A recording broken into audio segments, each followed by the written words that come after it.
আমরা অনেকেই এই ভাষণটা সম্পর্কে জানি না। আমরা অনেক ভাষণ নিয়ে এখন গর্ব করি।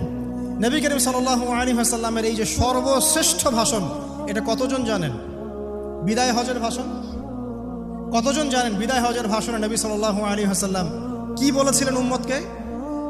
আমরা একটু আপনাদেরকে শোনাবো, শুনিয়ে ইনশাআল্লাহ লেকচারটা শেষ করব। নবী করিম সাল্লাল্লাহু আলাইহি ওয়াসাল্লাম এই দিনে 31টা বিষয়ে উম্মতকে নির্দেশ দিয়েছেন। 31টা বিষয়, সবগুলো বলার সময় পাওয়া যাবে না, আমি কয়েকটা কথা বলছি। নবী করিম সাল্লাল্লাহু আলাইহি ওয়াসাল্লাম সবার সামনে দাঁড়িয়ে দীর্ঘ 23 বছর অক্লান্ত পরিশ্রম করে দাওয়াতি মিশন কমপ্লিট করার পরে সবাইকে সমবেত করে একটা হজ করলেন। হজ করার পরে তিনি গুরুগম্ভীর কণ্ঠে বলছেন, হৃদয়ের সমস্ত আবেগ বের করে দিয়ে বলছেন, হে জনগণ, আইয়ুহান নাস, হে জনগণ, আমি জানি না আজকের পর তোমাদের সাথে আমি কখনো মিলিত হতে পারবো কিনা। একটু চিন্তা করেন, সাহাবীরা সামনে দাঁড়িয়ে আছেন, নবীজি দাঁড়িয়ে এই কথাটা বলছেন, হে জনগণ, আমি জানি না আজকের পরে আমি তোমাদের সাথে মিলিত হতে পারবো কিনা। অতএব যে ব্যক্তি আজকে আমার এই কথাগুলোকে স্মরণ রাখবে, সে যেন অন্যের কাছে এই কথাগুলো পৌঁছে দেয়। হতে পারে যার কাছে পৌঁছে দেওয়া হচ্ছে সেই এই কথাগুলোকে বেশি সংরক্ষণ করতে পারবে। আল্লাহ পাক তার প্রতি রহম করুন যে আমার এই কথাগুলোকে অন্যের কাছে পৌঁছে দিবে। নবীজির ভাষণ। এরপর নবীজি বলছেন, জেনে রাখো, নিশ্চয়ই তোমাদের পরস্পরের, মুসলিমদের পরস্পরের সম্পদ, পরস্পরের রক্ত, পরস্পরের এই যে জান, মাল, ইজ্জত, এগুলো একে অপরের জন্য হারাম।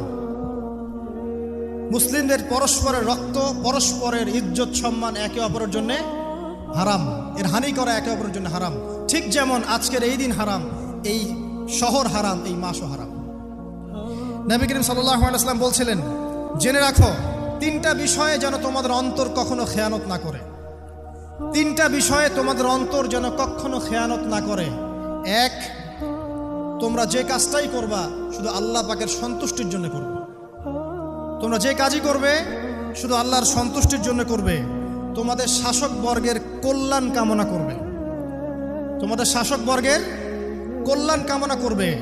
3 নাম্বার, মুসলিমদের জামাতকে আঁকড়ে ধরে রাখবে। মুসলিমদের ইউনাইটেড কমিউনিটিকে আঁকড়ে ধরে থাকবে। এই 3টা বিষয় পালনের ক্ষেত্রে তোমাদের অন্তর যেন খেয়ানত না করে।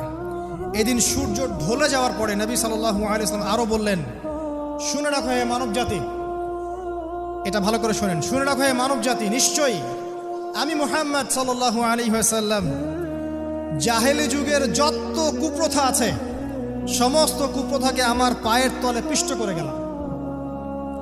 জাহেলি যুগে কি ছিল ভাই? শিরিক ছিল, সুদ ছিল, মাদক ছিল, নারীর অবমাননা ছিল, কন্যা সন্তানকে দাফন করা হতো, রক্তক্ষয়ী, হানাহানি, মারামারি, কাটাকাটি ছিল। এগুলো সব কিছুকে আমি আমার পায়ের তলে দাফন করে গেলাম। এটা কি দাফন হয়েছে? তিনি বলছেন, নিশ্চয়ই আমি জাহেলি যুগের সুদকে আমার পায়ে তলে পিষ্ট করে যাচ্ছি। সর্বপ্রথম যার সুদ আমি পিষ্ট করছি তিনি হচ্ছেন আব্বাস ইবনে আব্দুল মুত্তালিব, আমার চাচার সুদ। নিজের পরিবার থেকে দৃষ্টান্ত স্থাপন করলেন। তিনি আরো বললেন, হে উপস্থিত জনগণ, তোমরা মেয়েদের ব্যাপারে সতর্ক থাকবে এবং তোমাদের স্ত্রীদের ব্যাপারে সতর্ক থাকবে, তাদের হকের ব্যাপারে সতর্ক থাকবে, কেননা তোমরা তাদেরকে আল্লাহর কালিমার মাধ্যমে হালাল করে নিয়েছো। অতএব তাদের ব্যাপারে তোমরা সতর্ক থাকবে। তোমাদের উপর তাদের হক হচ্ছে তোমরা যা খাবে, যা পরবে, তাদেরকেও তাই খাওয়াবে, তাই পরাবে। আর তাদের উপর তোমাদের হক হচ্ছে তারা